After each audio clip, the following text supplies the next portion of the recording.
In 43 AD, Roman Emperor Claudius orders 4 legions to conquer Britain. He is the first successful emperor to invade Britain, General Julius Caesar having previously failed. During the 70 and 80s AD, under the command of Gnaeus Julius Agricola, the Romans extended their control into the north and west of Britain. The Romans built the first proper towns in Britain. They began as military camps for former soldiers. London, Cirencester and Colchester were among the largest and more important towns.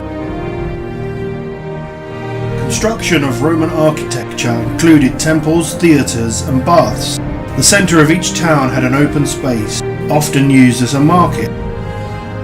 Roman towns were new to England with amazing stone buildings and paved streets. The Roman army played an important role in maintaining peace in Britain. By 100 AD, as many as 50,000 troops were stationed around the occupied regions. The collapse of Roman Britain began with the revolt of Magnus Maximus in 383 AD.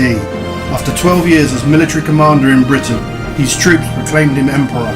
He took a large army from England to the continent, where he dethroned the Emperor Gratian before being killed himself by Eastern Roman Emperor Theodosius in 388 AD. This led to the remaining Roman army withdrawing from Britain at the end of the 4th century to protect their homeland from invading German tribes. Now Britain was on its own. By 460 AD, much of southern Britain was in the hands of the Angles and Saxons. So what was the lasting legacy of the Romans? Let's take a look at 2 legacies: food and religion. The Romans were the first to introduce street stalls and fast food that we see in Britain today. With over 10,000 soldiers based at forts, they needed access to tasty, convenient food served by vendors in large towns. They had the idea of selling hot food from shops and bars, thus introducing takeaway food. Many of the foods we eat today were first transported to Britain by the Romans. These included fruit and vegetables such as apples, pears, turnips, celery, carrots, asparagus, grapes and olives. The Romans liked eating wildfowl and game. Pigeons, quail, geese, pheasant and guinea fowl were likely imported with the Romans. Archaeological evidence suggests that chickens, rabbits and brown hare were probably introduced as farmyard animals. Among the many herbs that the Romans transported to Britain were rosemary, thyme, bay, basil and savoury mint.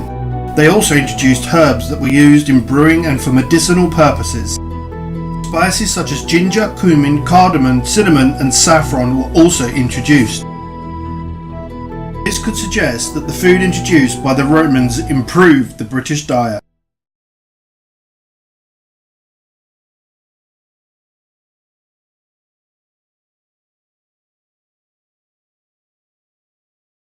In 71 AD, 5,000 men of the 9th Legion marched to York and built a new fortress.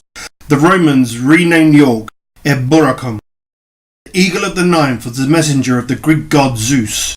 It became one of the symbols of the Roman Empire and its army. Its image was carried at the head of the legion by a standard bearer. In 305 AD, Constantine came to Britain with his father, Emperor Constantius. When Constantius died in July 306 AD, his son Constantine was declared Western Roman Emperor at the age of 34. He became known as Constantine the Great, the first man in almost a century to unite the entire empire, bringing strength, stability and prosperity. 312 AD, Constantine takes his army to Rome to confront Maxentius. He has a vision and orders his soldiers to paint Christian symbols on their shields.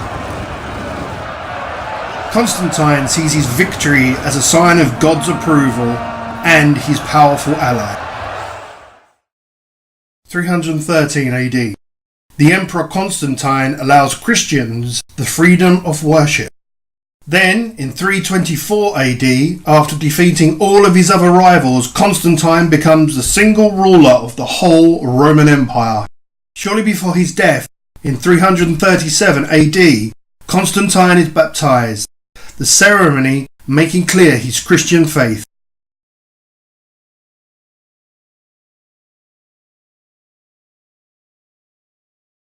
By the early 400s AD, the 6th Legion abandons the fortress at York. What happened to York just after the end of the Roman rule is unclear. Between 407 and 500 AD, Saxons from Germany invade eastern Britain, and slowly they advanced across the country and settled.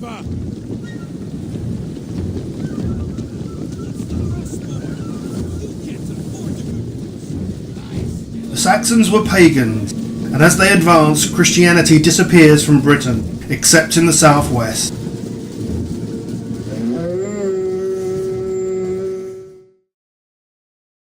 What religions can be found in Britain today?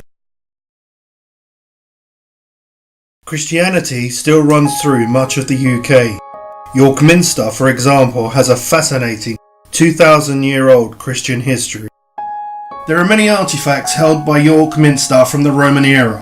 The Undercroft has a 2 millennia history of York. The remains of Roman barracks from the city of Eboracon can be seen through glass floors. The Roman Emperor Constantine, credited with converting the empire to Christianity, visited the city and ruled the mighty empire from York. York Minster's role today is a working place of worship and a cultural masterpiece inspired by faith, a 21st century church and international icon. For the past 200 or 300 years at least since the Civil War, most of the UK was Christian. Over the last 30 years alone, attendance at mainstream churches has just about halved.